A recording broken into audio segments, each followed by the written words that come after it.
Mga katrops, welcome back ulit sa aking channel, Sports React PH. At ngayon nga ay pag-uusapan natin ang balitang meron na nga pong latest trade ngayon sa pagkuha ng Philadelphia 76ers kay Anthony Davis sa darating na season. Pag-uusapan na rin nga natin dito sa ating panibagong video ang naibalitang nahihirapan nga po ang front office ng Denver Nuggets na magsagawa ngayong offseason ng isang blockbuster trade.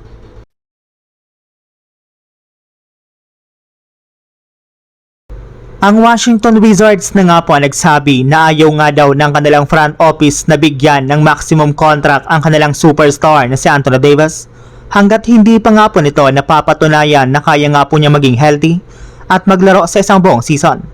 At matapos nga po ang paglabas ng ganitong klaseng balita ay hindi na nga po iyan ikinatuwa pa ng kampo ni Anthony Davis. Since nga po ayaw siyang bigyan ng Wizards ng malaking kontrata at hindi pa siya nito pinagkakatiwalaan ay hindi na nga po malabo na mag-request ito ng trade sa kanilang team.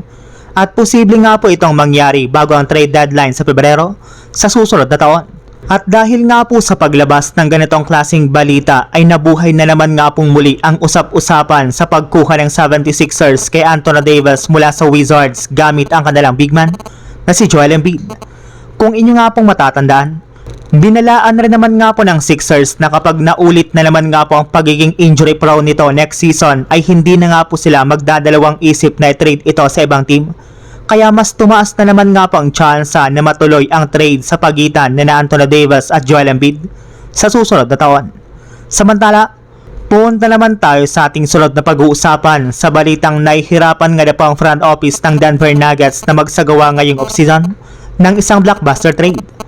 Kahit man nga po tahimik pa rin ang Denver Nuggets ngayong offseason, ay ginagawa naman nga po ng kanilang front office ang lahat ng kanilang makakaya para lamang ma-trade at mailipat si Peyton Watson sa ibang team sa lalong madaling panahon.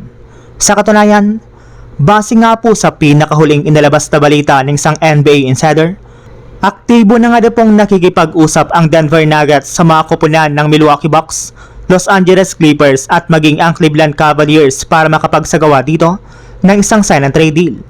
Ang problema lang since nga po hindi na-afford ng Nuggets na kumuha ng bagong player na pamalit ni Peyton Watson, ay mas gusto nga po ng kanilang team na makakuha dito ng multiple first round pick which is ayaw rin naman nga po sa kanilang ibigay ng mga nasabing teams.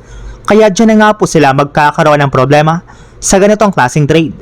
At kapag hindi nga po nila naituloy ang transaksyon na ito ay mapipilitan nga po na kunin ni Watson ang kanyang qualifying offer sa Nuggets at magiging isa na nga po siyang ganap na unrestricted free agent sa offseason ng taong 2027.